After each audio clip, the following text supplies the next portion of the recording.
Hello and welcome to this presentation on the subject of optimization of convolutional neural network precision with a statistical approach. That's a subject that I work on for my internship at the lab IETR Vaader under the supervision of Daniel Ménard. So this presentation will be divided in three parts. First of all, I will give you an introduction background to understand well the problematic and the subject. After that, I will define an important concept that is a confidence interval that play a huge part for the optimization, and that lead to the necessity of reduction that will be about later. And finally, a solution will be bring out the important sampling. So first of all, I want to show you the context, and I want to start with a cute picture of a really cute cat. We can clearly identify that it's a cat because we've got a brain that's really complex. We can identify things to color, to form, etc. However, for a computer, that can be clearly harder. He only got a matrix of number and give him the color of a pixel of the image. Hopefully, this matrix of number can be really hard to work on with classical algorithm. Hopefully, recently, something really breaks the wall in the world of computer vision and image analysis, and that is artificial intelligence. These new tools allowed actually great performance of recognition and classification. For example, 85% to recognize the object on the top one of its prediction, and 97% to recognize it in this first prediction. However, this great accuracy came with a cost. This cost is a high complexity and a huge number of parameters that lead to an extension of the place and an energy used for embedded system or even for computer. This number of parameters can be handled in two methods of arithmetic. First one is what's called the fixed point. It looks like how we commonly write number in our everyday life in base time with an integer part, a fractional part, and a comma. For embedded system and computer, the comma is symbolized by a byte that we choose beforehand. We also got another way to write number, is that floating points arithmetic. This looks like more like the scientific way to write number. With in base 10, it's 10 power something, and in base 2 is 2 power something, with an exponent that is up to 2 and a mantissa that is down to complete the number. In both cases, the bit we've used to stock that data, we have a big impact on the energy and the place used. Here you can see the graphic that shows you for multiple instructions that the larger the width of the byte is, the most energy is needed to done the instruction. So we want to reduce a way to reduce energy and place is to reduce the width of the byte. However, this came with a drawback because reduce the byte width will reduce the accuracy of your parameter. It can lead to wrong classification for CNN.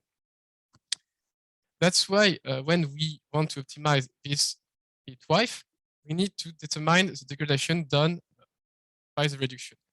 And for that, we've got a measure of the degradation that came by comparing a reference CNN that we know is performant with a higher byte width, for example, and a tested CNN with a given configuration. We estimate if the exit is the same, and we give a 1 if it's the same, or 0 if it's different. And finally, we do the mean of all these results to determine the proportion of degradation of our new CNN tested. So the goal that we came out for this internship was to reduce the time to estimate the degradation. We estimate that for create an images, we've got around 3.9 seconds, and we know that we can't really reduce this time. So we decided to change a bit the goals, but it's the same in fact.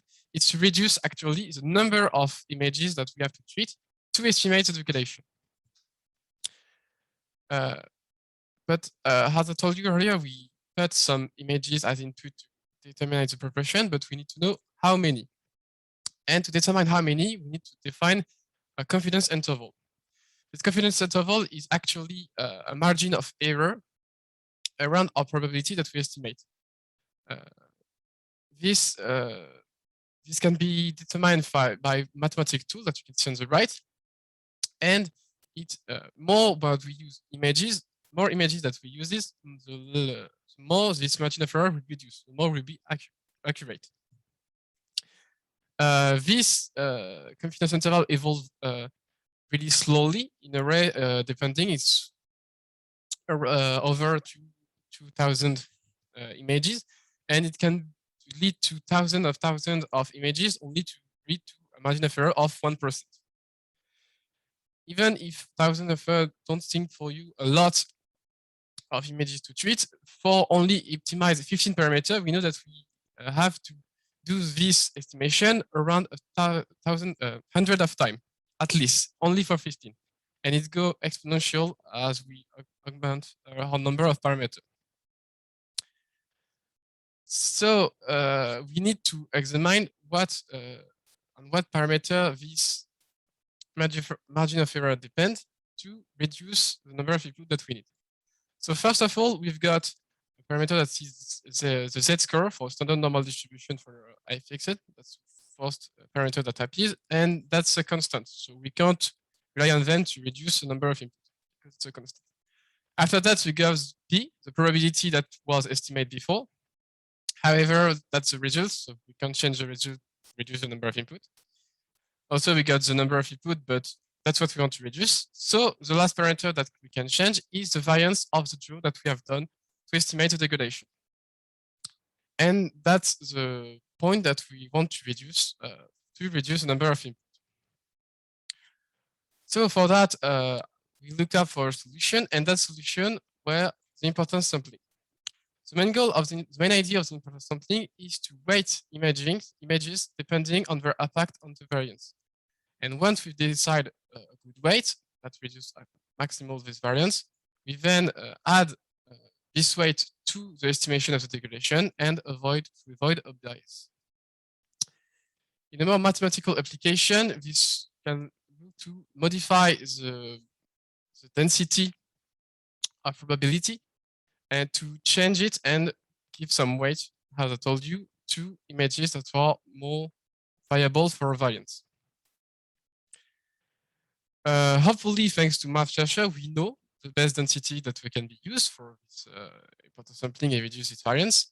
And it's from that you can see here, divided by the formula, the density original divided by the probability you want to estimate. So with that, we obtain a draw of images, we draw a set of images, and we determine P, find the formula of the weight and so before. However, we've got an issue because the probability that we obtain appear on the density that we use to estimate P. So yeah, we've got an issue. So actually, this formula can be used in practical uses. However, it leads to an idea that's what's called the adaptive importance sampling. The main idea is to use only a few number of images to determine a temporary P that will allow us, and we will define this P as the right one to determine a new density, that we determine a new P, etc., until we've got what we want to have, so a small variances. However, since the beginning, I talked to you about modify the density. But first of all, we need to define this density on our images.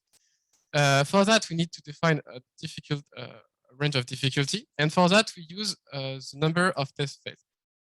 With that, we determine if more an image are failed tests, more it's a harder images and got a harder weight, and less failed, less the rate will be. These measures were really efficient in our case. However, it required a huge number of tests beforehand, and so it can be a blueprint of improvement for the system.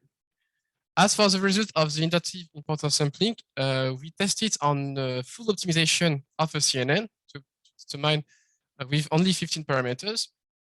And we've got 2% of reduction of time to optimize it at all to 36%. And that's some result contested in the fact that we've got some error on the last one,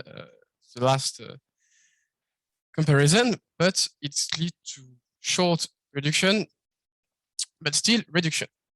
So to conclude, this lead to the creation of an algorithm that can be used in multiple languages that you can see on the right of screen.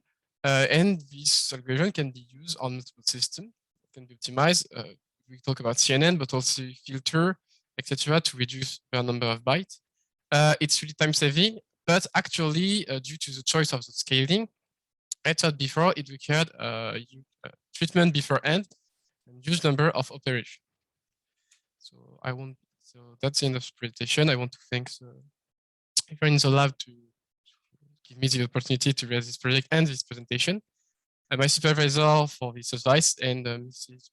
Bono Justine for her advice for this presentation. And as for the reference for what I've talked before, you can see right here. If you have any question, hold here. Thank you for the presentation. Do we have any questions? Yes, sure. Can you please go back to slide 24? 24. Yeah, no, the results. Yeah, this one. I'm not exactly sure. Your explanation was quite fast. I was trying to follow. What exactly should we see in this table? Could you please take some time to explain the different columns and what they mean? Yeah, I should give more time on it. We've got at the left the parameter that we define. So the probability of error max. That's when we optimize our CNN, we think that, for example, for the first line, we allow 1% of the image to be wrong when we degrade it. So that's actually the probability of degradation. And the recent score threshold is the margin of error that we allowed us. And we try with different margin of error to see when the importance sampling came also around became really important. Sorry. After that, we've got the two conditions. The first one is the optimization that was done before. What I bring out, that was what I call the uniform sampling, and when you draw randomly images without putting weights. And after that, the importance sampling. For each of these sampling, I compare the number of inputs and the time of execution for all the algorithm, and determine a relative gain at the last column, at the two last column. Okay. But so if I understand well, the tighter the probability of error is, the most time you gain. Is that right? Yes, but so it's also mostly lead on the Wilson score on the margin of error.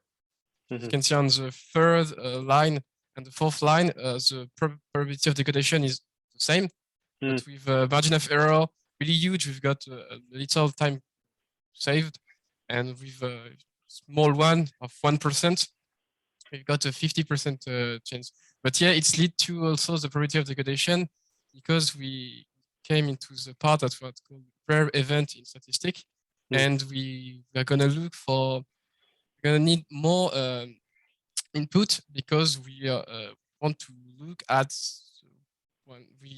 it's harder to find one that failed. To be sure of our result, we need to find probably some that failed. Okay. Do we have any other question? Justine, yes, go ahead. Sorry, I don't know how to ask to raise my hand in the Zoom. You can just take the mic. Oh, okay. Okay. I wanted to know if you had any idea to improve the framework that you proposed during your internship. The algorithm mainly. You know, other ideas maybe to continue this work and to still improve the time for solving this optimization problem. Do you have other ideas to follow this work? I've got especially the idea of changing the choice of scaling because it was really time consuming before, even if it's before end optimization, it's still consuming to be sure of to define our set. And as for other optimization, I think that we can work more on the margin of error to because when we as the adaptive in process sampling, we define that our probability that we estimate are the right one for the next sequence. But probably with other tools, we can define more closely what's the real one where and to go more on that part. But it needs some mathematical tool that I didn't saw on. So I don't know if it's possible, but that's thank you. the idea that came to my mind right now. Thank you.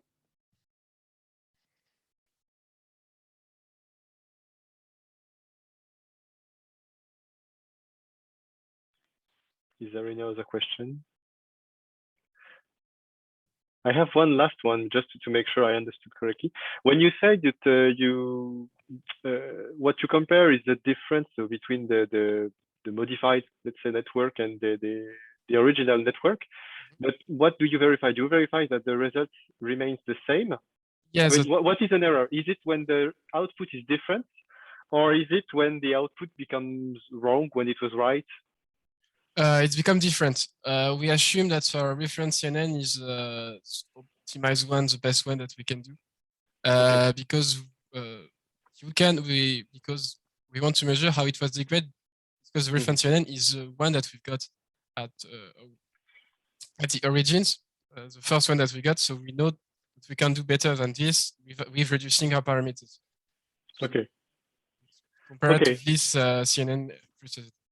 Okay, and so what you compare is that the first, let's say the class with the highest probability is still the same. Yes, exactly. Okay. We can probably do some over comparison, but in reality, when we use CNN, it's mostly to know the first one. That's the first one that we will see. So the degradation is mostly on the first one. Okay. Okay. Okay. No other question? So if you don't have any other question, thank you again for your presentation.